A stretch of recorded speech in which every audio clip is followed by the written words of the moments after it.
When I told my mother that I was planning a trip to France, she was immediately suspicious. "Is that food editor of yours going to be there?" she demanded. "He has nothing to do with it," I replied, with as much dignity as I could muster. "He doesn't even know I'm going." "But he will be there," she said. "Yes," I replied in a very small voice, "he will." "Pussycat," she said, "you're asking for trouble." I certainly did not need her to tell me that. But 10 minutes after Doug called to say that his wind tent was progressing more slowly than he had anticipated, and he would be in Omaha at least 2 more weeks, my friend Béatrice called from Paris.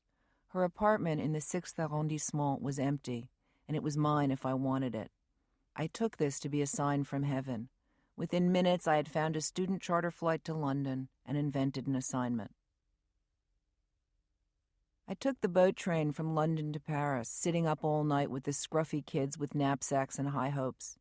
It all felt comfortingly familiar.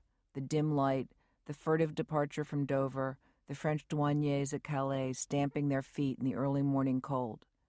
And then I was on a train speeding through the gray countryside, and everyone around me was speaking French.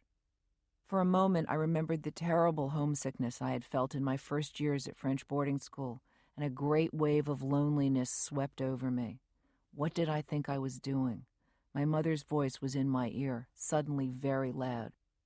"People don't behave this way," she said disapprovingly. Before I could stop her, she went on. "It will serve you right if that food editor won't even see you. And then what will you do, Miss Smarty Pants, all by yourself in Paris?"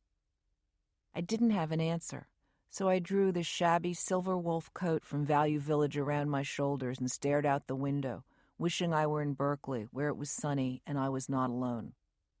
It was a cold, misty day, and as I stepped onto the platform at the Gare du Nord, the train coughed up clouds of vapor which enveloped me in a man-made fog. I looked up, and the black train hunched its back like a malevolent cat and hissed angrily at me. It was such an unfriendly sound that it suddenly hit me that I had only an address and Béatrice's assurance that she had written a note to the concierge. The metro was filled with people looking very purposeful on their way to work. Watching them reading their papers and scurrying off to their jobs made me feel foreign, aimless, and alone. By the time I reached my stop, I was so homesick I could barely drag myself from the train. I tried to shake myself out of the mood. I knew it was ridiculous. And then I climbed out into the air and started searching for the Rue Auguste Comte, a bit startled by the elegance of the neighborhood. Béatrice lived in a pale Beaux-Arts beauty of a building, with Baroque curves and graceful wrought-iron balconies. I patted my hair, wishing it looked less like a rat's nest, and bit my lips to give them color before pushing open the huge wooden door into the entryway. "Vous désirez?" the concierge inquired. Her voice was like ice. She was exactly what I had expected, a small, officious woman with short, sensible black hair and shapeless, colorless clothes. My French deserted me completely, and I stammered in English, "I am the friend of Béatrice Ducroix. I will be staying in her apartment." She fumbled for her glasses and peered at me. "Je ne parle pas anglais," she said shortly, and turned to go.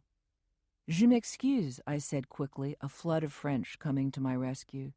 "Le voyage était si fatigant. Je suis l'amie de Béatrice Ducroix. Nous nous connaissions à l'école. Elle m'avait gracieusement offert son appartement."